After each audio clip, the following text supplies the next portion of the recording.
సముద్రానికి ఉప్పు రాశికి మధ్య పెద్ద గొడవ వచ్చేసింది. ఎదురుగుండా ఉన్న సముద్రంతో ఇలా మాట్లాడుతోంది, ఎవరన్నా నీ నీళ్లు తాగుతారా? నేను చూడు, అసలు ఇక్కడ ఎంతమంది క్యూ కట్టి నా దగ్గర ఉన్న ఉప్పు తీసుకెళ్తూ ఉన్నారు. అసలు స్త్రీలు కనుక పచ్చడి పట్టారు అంటే ఇంత తగ్గితే పాడైపోతుంది. అంటే నన్ను ఎంత జాగ్రత్తగా చూసుకుని 1కి 10 సార్లు ఎంత చక్కగా కాపాడుతూ వస్తారు. ఈవెన్ వైద్య విషయంలో కూడా ఉప్పుగా నేను ఉపయోగపడతాను.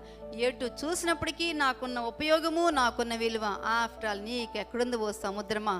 అదేమంటే ఓ ఎగిసెగిసి పడతా ఉంటావు, ఉప్పు ఉపయోగం లే విధంగా ఆ అలలతో ఎంతసేపు భయపెడతా ఉంటావు ప్రజల్ని అని అంటే, అప్పుడు సముద్రం అందట, ఓసి పిచ్చిన ఉప్పు, నా నీటితోనే నువ్వు తయారయ్యావు కదా, నీ ఉనికిని మర్చిపోయి నా నుంచి వేరయ్యేసరికి అహంకారం పెరిగిపోయింది అని అంటే, అప్పుడు ఉప్పు రాసి గట్టిగా నవ్వి అంటుంది కదా, నీ నుండి నేను వచ్చినా సరే కానీ నీకంటే నేనే గొప్ప.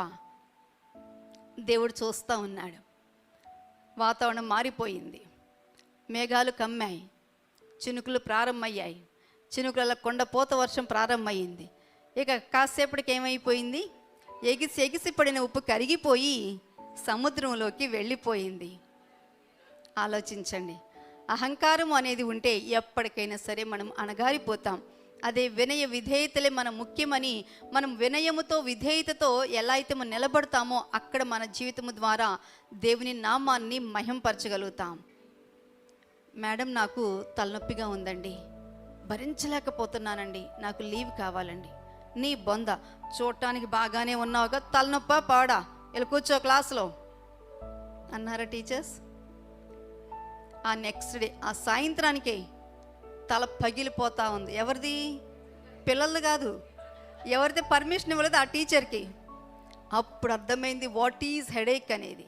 సో పాపం వాళ్ళకి ఎంత తలనొప్పి వచ్చి ఉంటుందో అని చెప్పేసి అప్పటికప్పుడు వాళ్ళని ఎత్తుక్కుంటూ వెళ్ళి సారీ చెప్పి మరి ఇక మనం ఏం చేస్తాం, అర్థం చేసుకుంటాం. అందుకని సమస్యలు గుండా వెళ్ళేటప్పుడు సమస్యను తిట్టుకోమాకండి, థ్యాంక్ యూ చెప్పండి. కృతజ్ఞత, స్తుతి అన్నీ బాగున్నప్పుడు, ఈ సృష్టి అంతా మనకు కావలసినప్పుడు, వర్షాన్ని, ఎండని, చలిని ఇచ్చినప్పుడు మాత్రమే కాదు, ప్రతికూలతల్లో సైతము కూడా దానిని బట్టి మనము స్తుతించాలి. అంతేకాదు సమన్వయం మనం కలిగి ఉండాలి. అహంకారము అనేది మనల్ని ఏం చేస్తుందంటే, నాశనానికి ముందు ఏమి నడుస్తుందండి? గర్వము నడుస్తుంది. పడిపోవడానికి ముందు ఏమి నడుస్తుంది? అహంకారము నడుస్తుంది. కాబట్టి అహంకారము, గర్వము అనేవి దైవ రాజ్యానికి వ్యతిరేకమైనవి, దేవుని రాజ్యానికి దూరం చేసేవి. వాటన్నిటి నుంచి కూడా మనం దూరంగా ఉందాం.